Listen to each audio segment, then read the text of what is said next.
Hello everyone, स्वागत है आप सभी का कॉम्पिटिटिव एकेडमिया में। चलिए शुरुआत करते हैं आज के करंट कैप्सूल की। पहला हमारा जो टॉपिक है वो है सरस संग्रह।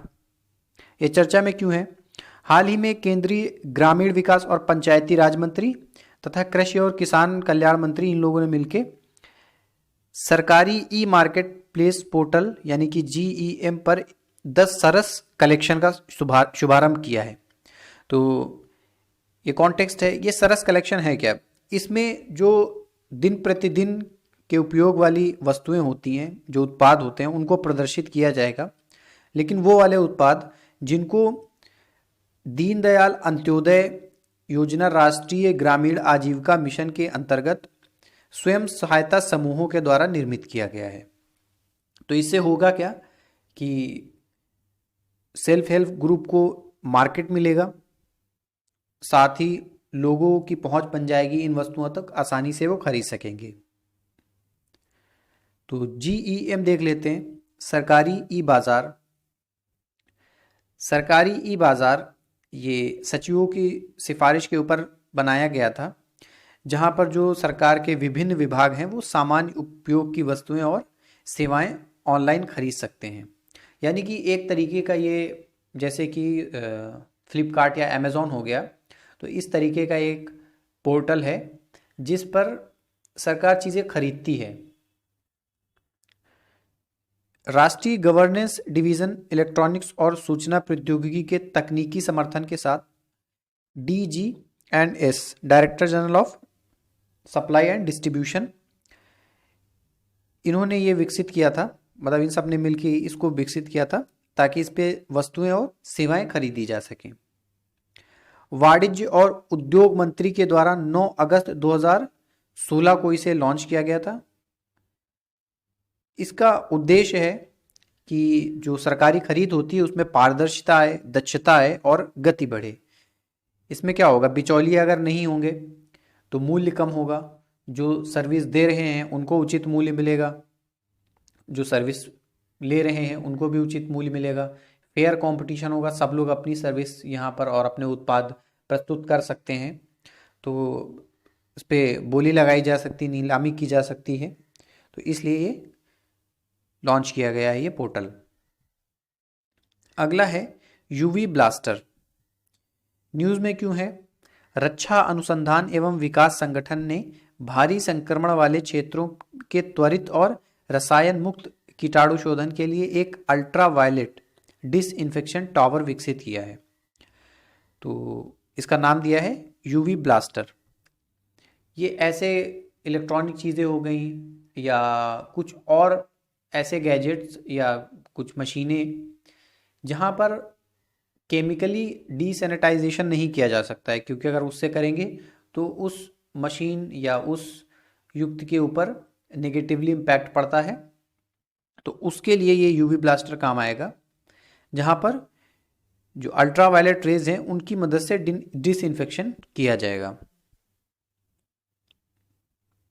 तो इसमें यही दिया गया है आगे कि यूवी ब्लास्टर नाम का यह उपकरण एक यूवी आधारित क्षेत्र सैनिटाइजर है, जिसे DRDO की दिल्ली स्थित प्रतिष्ठित प्रयोगशाला लेजर साइंस एंड टेक्नोलॉजी ने news and instrument and materials private limited Gurugram की सहायता से डिज़ाइन और विकसित किया। तो बस इतना याद रखिएगा कि DRDO का है ये यूवी ब्लास्टर। काम क्या आएगा? डिसइंफेक्शन के, कोविड-19 के। लेकिन कहाँ पर जो भी इलेक्ट्रॉनिक चीज़ें हैं या मशीन वगैरह हैं जहाँ पर केमिकली सैनिटाइज नहीं किया जा सकता है, केमिकली सैनिटाइज करने से उनकी गुणवत्ता पर इम्पैक्ट पड़ेगा या उनके खराब होने का खतरा है, वहाँ पर ये काम करेगा। यूवी ब्लास्टर प्रयोगशालाओं, कार्यालयों में इलेक्ट्रॉनिक उपकरण, कंप्यूटर और अन्य गैजेट जैसे उच्च प्रौद्योगिकी वाली सतहों में उपयोगी है, जो रासायनिक विधियों से कीटाणु शोधन के लिए उपयुक्त नहीं है। अगला है गुट निरपेक्ष आंदोलन।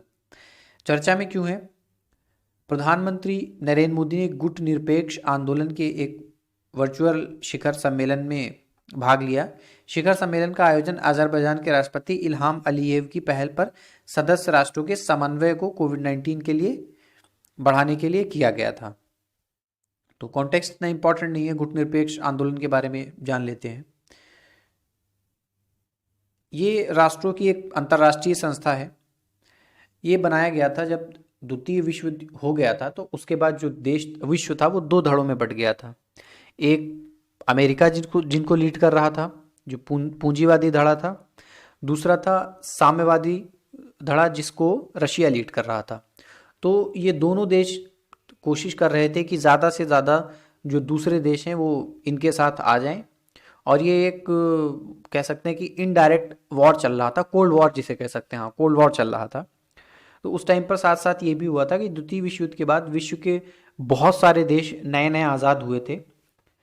तो उनके साथ ये भी खतरा था कि अभी अभी हम आज़ाद हुए, अभी अगर फिर से हम एक धड़े में जाते हैं तो कहीं ना कहीं जिसके साथ हम जाएंगे वो हमारे ऊपर बहुत इम्पैक्ट डालेगा, बहुत सारे रिस्ट्रिक्शंस होंगे, अपने तरीके से वो इस्तेमाल करेगा। तो ये जो तीसरी दुनिया के बहुत सारे देश थे जो उस समय आज़ाद हुए थे, उन लोगों ने मिल करके एक संगठन बनाया जिसका नाम दिया गया गुट निरपेक्ष आंदोलन। और इन्होंने कहा कि हम किसी के साथ नहीं जाएंगे, हम बस आपस में रह करके जो क्षेत्रीय शांति है और अपने विकास के लिए प्रयास करेंगे। तो ये द्वितीय विश्व युद्ध के बाद पड़ा बना था। भारत के इसमें मुख्य योगदान रहा था हमारे प्रधानमंत्री पंडित जवाहरलाल नेहरू, मिस्र के पूर्व राष्ट्रपति गमाल अब्दुल नासिर, यूगोस्लोविया के राष्ट्रपति मार्शल टीटो और इंडोनेशिया के डॉक्टर सुकर्नो। सबसे पहले 1955 में बाडुंग सम्मेलन हुआ था, जिसे माना जाता है कि ये गुट निरपेक्षता की तरफ पहला कदम था। लेकिन इसकी स्थापना अप्रैल 1961 में बेलग्रेड में जो पहला सम्मेलन हुआ था वो मानी जाती है। वर्तमान में 120 इसके सदस्य हैं। तो इतने इंपॉर्टेंट है। अगला है अफ्रीकी स्वाइन फीवर, चर्चा में क्यों है?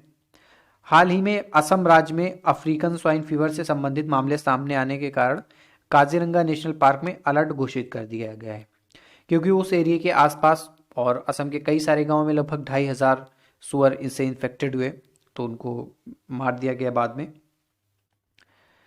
अभी कोविड-19 तो चल ही रहा है, साथ ही साथ में ये देखा गया है कि इससे पहले ये मामला अफ्रीकी स्वाइन फीवर का जो ये मामला है ये चाइना में देखा गया था। उसके बाद चाइना से जो लगा हुआ अरुणाचल प्रदेश का एरिया है वहाँ पर सबसे पहली रिपोर्ट इसकी की गई थी। तो उसके बाद फिर ये असम में बड़े पैमाने पर फैल गया। तो ऐसा माना जा रहा है कि ये भी कहीं ना कहीं ये चाइना से ही आया हुआ है। जान लेते हैं अफ्रीकी स्वाइन फीवर के बारे में। यह सुअरों में होने वाली एक संक्रामक और रक्त प्रवाह वाली बीमारी है जो कि एक्सफेरविरिडी परिवार के डीएनए वायरस के कारण फैलती है। ये उप सहारा अफ्रीका के लिए स्थानिक है, यानी कि वहीं पर पहले होता था और वहीं से स्टार्ट हुआ, लेकिन अब तो यहाँ भी फैल गया कई जगह पर। और ये पहली बार है कि इंडिया में अफ्रीकी स्वाइन फीवर के मामले देखे गए हैं। इसका जो लाइफ साइकिल है वो टिक, जंगली सुअर और बुश पिग आदि के बीच संक्रमण के चक्र के माध्यम से पूरा होता है। इसका जो प्रसार है वो मनुष्य में नहीं होता है, यानी कि जो मनुष्य है इस वायरस से संक्रमित नहीं होता है। काजीरंगा नेशनल पार्क के बारे में जान लेते हैं कुछ। काजीरंगा नेशनल पार्क ये असम का एक राष्ट्रीय उद्यान है। ये गोलाघाट और नौगांव, जोरहाट इन डिस्ट्रिक्ट में विस्तृत है। जोरहाट भी जोड़ लेना, उसमें भी कुछ एरिया आता है। ये मुख्य रूप से एक सींग वाले गैंडे के लिए विख्यात है। विश्व की लगभग जो 2/3 आबादी है एक सींग वाले गैंडे की, वो इसी नेशनल पार्क में पाई जाती है। 2006 में इसे बाघ अभ्यारण्य का भी दर्जा दिया गया, यानी कि टाइगर रिजर्व भी घोषित किया गया 2006 में। विश्व धरोहर सूची में भी यह सम्मिलित है यूनेस्को की। सर्वप्रथम 1908 में इसे रिजर्व फॉरेस्ट घोषित किया गया था। बाद में 1916 में काजीरंगा गेम रिजर्व रखा गया। उसके बाद 1950 में इस पार्क को काजीरंगा वन्य जीव अभ्यारण्य घोषित किया गया। अंततः 11 फरवरी 1974 को भारत सरकार ने इसे राष्ट्रीय उद्यान का दर्जा दिया। ये असम का मैप है और इसमें लोकेशन देख लेते हैं। ये वाला जो रेड बना हुआ है सबसे पहला वाला, ये लगभग इस एरिया के आसपास ब्रह्मपुत्र नदी के किनारे ये काजीरंगा नेशनल पार्क है। और ये वाला जो दूसरा है ये ओरांग नेशनल पार्क है, टाइगर रिजर्व भी है, और ये मानस है। तो ये याद रखिएगा। ये एग्जैक्ट लोकेशन नहीं है, मैंने खुद मार्क किया है क्योंकि कोई मैप नहीं मिल रहा था जिसमें उसमें दी गई हो एग्जैक्ट लोकेशन। तो एक आइडिया आप ले सकते हैं कि कौन कहाँ पर स्थित है, किस पार्ट में। अगला देखते हैं, कोविड 2 ये क्या है, चर्चा में क्यों है। बहुत इंपॉर्टेंट नहीं है लेकिन चर्चा में है तो डिस्कस कर लेते हैं। ये कोविड-19 के एक नए लक्षण के रूप में सामने आया है, जिसमें वायरस से संक्रमित व्यक्ति के पैरों में लाल नीले चकत्ते पड़ जाते हैं। पहले क्या था, अभी तक हम जानते थे कि कोविड-19 के जो लक्षण हैं उसमें सबसे मेन जो 3 लक्षण थे कि खांसी, बुखार और सांस लेने में दिक्कत होती है या शॉर्टनेस ऑफ ब्रीदिंग होती है। लेकिन अब रिसर्चर्स ने ये पाया है कि कुछ लोगों में उनके जो पैर के अंगूठे और उंगलियां होती हैं उनमें लाल नीले चकत्ते पड़ जाते हैं, और ये भी एक कोविड-19 का एक लक्षण है। तो बस ये कोविड-2 के नाम से चर्चा में था तो हमने डिस्कस कर लिया। अगला देखते हैं, ई कॉव सेंस। ये national institute of animal biotechnology Hyderabad के शोधकर्ताओं ने एक बायोसेंसर विकसित किया है जो लार के नमूनों में उपस्थित कोरोना वायरस का पता लगा सकता है। इसके लिए 20 माइक्रोलीटर नमूने की आवश्यकता होती है और ये 30 सेकंड के अंदर वायरस की उपस्थिति का पता लगाने में सक्षम है। इसमें एक कार्बन इलेक्ट्रोड होता है और कोरोना वायरस एंटीबॉडी होता है। इससे मिलकर ये बना है ईकॉव सेंस। एंटीबॉडी को जब लार में यानी कि इससे जब चेक किया जाता है तो इसमें जो एंटीबॉडी उपस्थित होता है वो कोरोना वायरस की बाहरी सतह पर उपस्थित प्रोटीन से जुड़ जाता है और इलेक्ट्रोड में एक इलेक्ट्रॉनिक सिग्नल उत्पन्न करता है, जिससे ये पता चलता है कि कोरोना वायरस वहां पर उपस्थित है। कुछ प्रश्न देख लेते हैं, 2013 में आए थे। निम्न पर विचार कीजिए, और ये 3 दिए गए, इनमें सामने जहां पर स्थित है वो दिया गया है। दंपा बाघ अभ्यारण्य मिजोरम, गुमटी वन्यजीव अभ्यारण्य सिक्किम, सारामती पर्वत नागालैंड। तो आपको बताना है कि इनमें से कौन सा सही सुमेलित है। तो दंपा ये मिजोरम में ही स्थित है। गुमटी वन्यजीव अभ्यारण्य ये सिक्किम में नहीं बल्कि त्रिपुरा में स्थित है, तो 2 गलत हो जाएगा, ये और ये। तीसरा है सारामती पर्वत, तो ये नागालैंड में स्थित है, तो इसका उत्तर है 1 और 3। अगला प्रश्न देखते हैं, भारतीय रिजर्व बैंक वाणिज्यिक बैंकों को निम्न मामलों में विनियमित करता है। आपको बताना है किस किस किस मामलों में जो आरबीआई है वो दूसरे बैंकों को रेगुलेट करता है। परिसंपत्तियों की तरलता, लिक्विडिटी इसमें रेगुलेट करता है। शाखा विस्तार में भी रेगुलेट करता है। बैंकों का मर्जर भी वही करता है और बैंकों की समाप्ति भी वही करता है। तो इसका उत्तर डी हो जाएगा। 13 में आए थे, ये इजी क्वेश्चन थे। तो आज के इस लेक्चर में इतना ही है। चलिए मिलते हैं कल कुछ नए टॉपिक के साथ। आप लोग वीडियो को लाइक करिएगा, शेयर करिएगा और सब्सक्राइब करिएगा। और अगर आपका कोई सुझाव है तो कमेंट बॉक्स में ज़रूर बताएं। तो चलिए फिर मिलते हैं नए टॉपिक के साथ कल। तब तक के लिए धन्यवाद।